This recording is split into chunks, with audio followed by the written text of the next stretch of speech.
नमस्कार, स्वागत है आपका। आप देख रहे हैं स्वदेश न्यूज। मैं हूं आपके साथ दिनेश अवस्थी। पूरे देश में मध्य प्रदेश एक ऐसा पहला राज्य है जिसमें शिक्षा नीति को सबसे पहले लागू किया गया और इस चुनौती को सबसे पहले स्वीकार किया गया, क्योंकि नई शिक्षा नीति को लागू करना किसी चुनौती से कम नहीं था। इसी पर हमारे संवाददाता विवेक राणा ने बातचीत की माउंट लिटर्जी स्कूल के मनोज वाजपेयी से, और क्या कुछ कहा उन्होंने, आइए देखते हैं।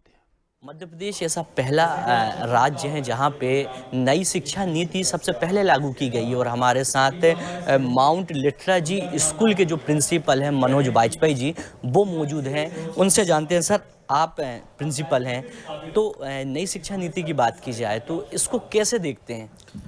अगर स्कूल एजुकेशन की बात की जाए तो जो सबसे अच्छी बात है वो उन्होंने कहा है कि प्राइमरी एजुकेशन जो होगी पहली से पाँचवीं तक, जो इनफैक्ट जो 3 साल से लेके और 10 साल तक की एजुकेशन है वो उसकी मातृभाषा में होगी, मदर टंग जिसको बोलते हैं। क्योंकि मुझे ध्यान है मेरी शिक्षा दीक्षा, प्रारंभिक शिक्षा दीक्षा 12वीं तक की शुद्ध हिंदी मीडियम में हुई थी, हिंदी माध्यम में। तो उसके बाद मैंने कॉलेज में इंग्लिश मीडियम लिया था, तो मेरा हिंदी पे भी अच्छा रहा और अंग्रेजी में भी हमने अच्छा पकड़ की और मेरी सभी विषयों में अच्छी पकड़ रही, क्योंकि कोई बैरियर नहीं रहता है। अभी बच्चा जो घर में बोलता है, स्कूल में जाके इंग्लिश में पढ़ता है, तो उसको क्या होता है कि 2 भाषाओं के बीच में वो फंस जाता है। कभी उसको समझ में आते हैं इंग्लिश भाषा में विषय, कभी नहीं आते हैं। पर मातृभाषा में होने से उसका प्रैक्टिकल नॉलेज, उसका जो व्यवहारिक ज्ञान है वो भी बढ़ता है, थोड़ा अच्छी उसकी प्रोग्रेस होती है।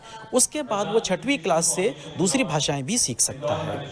सर, नई शिक्षा नीति की बात की जाए, मध्य प्रदेश में लागू हो गई, कितनी चैलेंजेस हैं उसमें? नई शिक्षा नीति में जो सबसे ज़्यादा चैलेंजेस हैं वो मेरे ख्याल से ये रहेगा कि इसमें टीचर्स की जो ट्रेनिंग है वो बहुत इम्पॉर्टेंट है। क्योंकि अभी क्या हो गया है कि बच्चे तो पढ़ेंगे पर उनको जो पढ़ाने वाले हैं वो नई शिक्षा नीति के हिसाब से अपने आप को कितना अपडेट कर पाते हैं, कितना उसके हिसाब से उनकी ट्रेनिंग हो पाती है, कितना उसके हिसाब से वो पढ़ा पाते हैं। ये एक बहुत बड़ा चैलेंज है। और कुछ हद तक मतलब प्राइवेट स्कूल में चलिए ठीक है, उनके पास रिसोर्सेज हैं, ट्रेनिंग कराएंगे, सब कर सकते हैं। पर जो सरकारी स्कूल हैं उनके टीचर्स की भी, उनके शिक्षकों की भी बहुत अच्छी ट्रेनिंग होनी चाहिए और उसके साथ साथ उनके रिफ्रेशर कोर्स भी होना चाहिए, जिससे कि इसमें समय लगता है, 2-3 साल का समय लगता है, पर रेगुलर इंटरवल पर रिफ्रेशर कोर्स होते रहेंगे तो टीचर्स अपने आप को नई शिक्षा नीति के हिसाब से ढाल पाएंगे और उसके हिसाब से अपने आप को बना पाएंगे।